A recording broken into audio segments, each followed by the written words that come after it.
இப்போதான் லீவெல்லாம் இந்த மாதிரி இருந்தது. அதுக்குள்ளே அந்த ஸ்கூல் மாதிரி ஆரம்பிச்சு எக்ஸாமே வச்சிட்டாங்க. நீ வருது 9th அதுக்கடுத்து 10th போகிற. நீ கூட தான் 7th படிக்கிறேன். இப்போ ஆமாம் 11th 12th முடிச்சுட்டு தான் காலேஜ் படிக்கணும். காலேஜில் எந்த இது இருக்கு? நான் வந்து ஆரோஸ்டர்ஸ் தான் எனக்கு நினைக்கிறேன். அவங்க ரிலேஷன்ஸ் என்ன சொல்கிறாங்கன்னு தெரியல. நீயே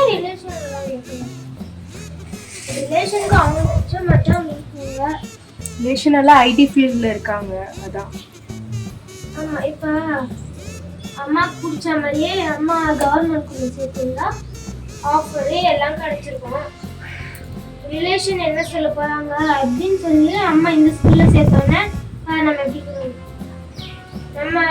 நம்ம கிட்ட சொன்னவங்கெல்லாம் இப்போ வேறு ஸ்கூல் போயிட்டாங்க. நாம மட்டும் ஒன்றும் அதே ஸ்கூலில் தான் ஆரோஸ்டர்ஸ் தான் படிக்க போகிறேன் என்ன சொன்னாங்க. ஆரோஸ்டர்ஸ் படித்து என்னோட ஆம்பிஷன் வந்து பிக்கப் பண்ணிட்டு வருவேன். நான் எப்படியா இருந்தாலும் எனக்கு பிடிச்சவங்க எனக்கு பிடிச்சாரு. நான் 11th 12th முடிச்சதுக்கப்புறம் கரெக்டாக தான் ஆகும். யார் என்ன சொல்கிறாங்க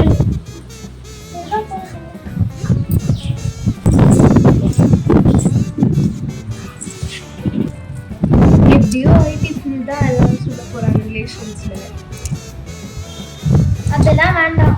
உனக்கு நீ என்ன போகணும்னு நான் விருப்பப்படுறதோ உனக்கு எது பிடிச்சிக்கோ நீ அதில் போய் சேரு. இப்போ அவங்க சொன்னாங்க இவங்க சொன்னாலும் நீ போய் சேர்ந்துருவேன். அப்புறம் கடைசியில் வந்து அவங்களாம் உங்க கூட நிற்க மாட்டாங்க. உனக்கு என்ன பிடிச்சிக்கோ நீ அதை சேரு. இதுக்கப்புறம் நானும் 12th முடிச்சதுக்கப்புறம் என்னோட டிசிஷன் தான் போவேன். ஆமாம் உனக்கு பிடிச்ச மாதிரி நீ ஆரம்பிக்கிறாரு. நிறைய மார்க்ஸ் ஸ்கோர் பண்ணணும். ஆரோஸ்டர்ஸ் படிக்கிறதுக்கு 5 லாங்குவேஜ் கற்றுக்கணும். எல்லாத்தையும் குடிச்சிட்டு நான் முடிச்சிடுவேன். அதுக்கப்புறம் முடிச்சதுக்கப்புறம் நம்ம ஏதோ நினச்சோம் இது பண்ணிட்டா போல அப்படின்னு பேசுவாங்க. ஆமாம்